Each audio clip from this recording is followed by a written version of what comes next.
Now, I happen to believe that 4th Street Presbyterian Church is well positioned to become effective church in this post-denominational, post-Christian place where we find ourselves. And in our postmodern world, where information comes at us really, really fast, and we are aware of so many things that people believe. And I also happen to believe that 4th Street Presbyterian Church might possibly be the best kept secret in Detroit. I began to believe this during the 5 months the PNC and I were in conversation. I believed it then, and I've come to believe it now even more strongly after being here for 13 months. Here we sit, a beautiful building with all kinds of possibilities, a truly amazing outreach ministry right here in Detroit, our wonderful chorale, a diverse, multicultural community of faith for decades now, something unheard of in many places. And we don't have to keep 4th Street a secret.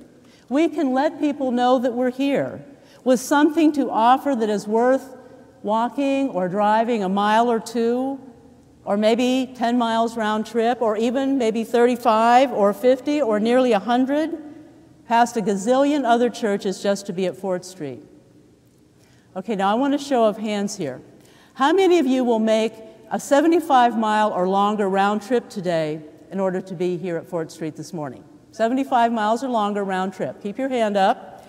How many will travel over 50 miles round trip to be here at 4th Street today? Keep your hands up. How about 30? We'll travel 30 or more to be here at 4th Street today. Oh, how many will come over 10 round trip to be here at 4th Street today? Now I want you to look around the room. Look at all those raised hands, and you can put them down. See, you already know that it's worth traveling a lot of miles past a lot of places to be here at 4th Street. So let's share the good news with our neighbors, nearby neighbors, and those a little further away. Let's not be shy about telling people what we have found here and how 4th Street is making a difference in our lives. And if you don't think 4th Street is located in a neighborhood where numerical growth is possible, let me just tell you that's not what I'm reading in the newspapers. And it's not what I'm seeing as I drive around, becoming a little more familiar now with the surrounding areas of 4th Street. And I remind you also of how our Member Development Committee canvassed the area about a year ago, discovering people, actually quite a lot of people in our rather immediate area, in our rather immediate church neighborhood. There are people nearby, and there are others who will come some distance to be a part of 4th Street. If we will just let them know that we are here, who we are, and what we're really all about. And if we offer them a compelling experience of community where they come through our doors and we quickly involve them in our life and ministry and listen to their ideas about making this an even stronger community of faith. If we do this, they will stay with us. And if we take all of our creative energies to effectively share the secret about 4th Street, telling others who we are and what we're about, it really comes down to this: opening the doors in genuine welcome, seeking to meet the real needs of our neighbors. Now, how 4th Street does this, how we go about welcoming in and opening the doors and inviting everyone, will be something we'll have to discover together. But let me tell you about one church whose building is filled with children every Sunday morning. William Willimon is a bishop of the North Alabama Annual Conference of the United Methodist Church, who frequently travels for speaking engagements. He's a well-known religious educator and strong advocate for children and youth, a real proponent of involving children and youth in every aspect of church life right alongside the adults. He's very well aware of the rapid decline of membership in most churches, including the astounding absence of children. So he was shocked when he went to preach at Trinity Methodist Church and had trouble finding a parking place anywhere near the building. Trinity had been a dying congregation last he knew, and while he was curious about the apparently large crowd that had gathered, the really big surprise was yet to come. When he walked into the sanctuary, the first four pews were completely packed with children and youth.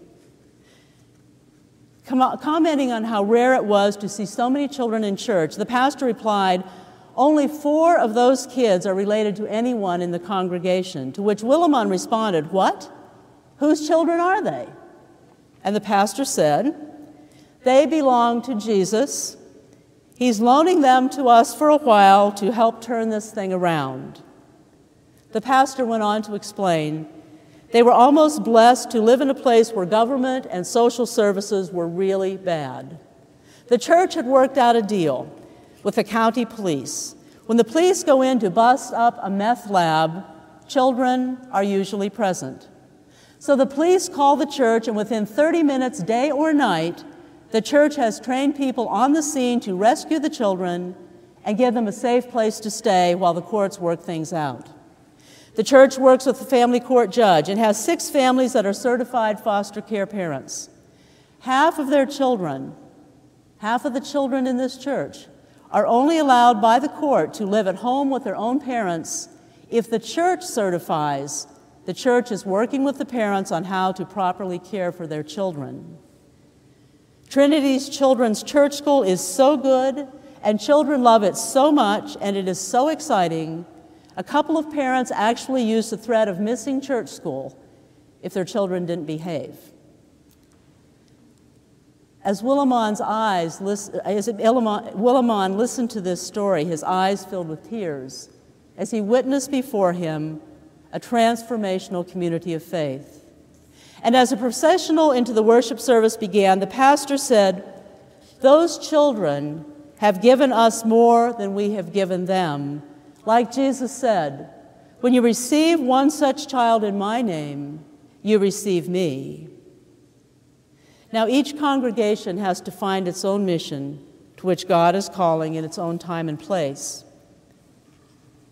But when that call becomes clear, the church needs to heed that call for their communal life.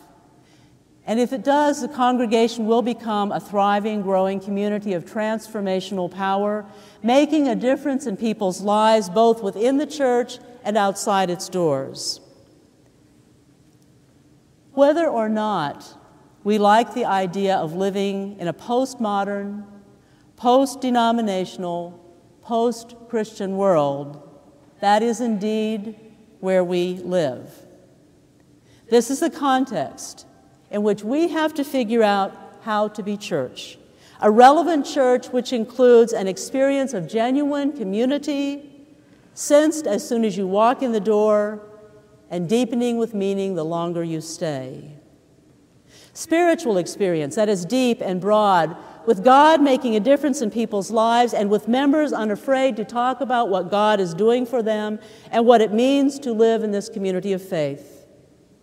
Right away, you know you're in a transformational community, and people are excited about sharing what they've found. The church is clear about its mission, staying the course to carry out God's call to them. And you know this community is making a difference in the world. This is the time, and this is the place where we are called to build community compelling enough others want to join us on a transforming journey to discover how God will emerge for such a time as this. Amen.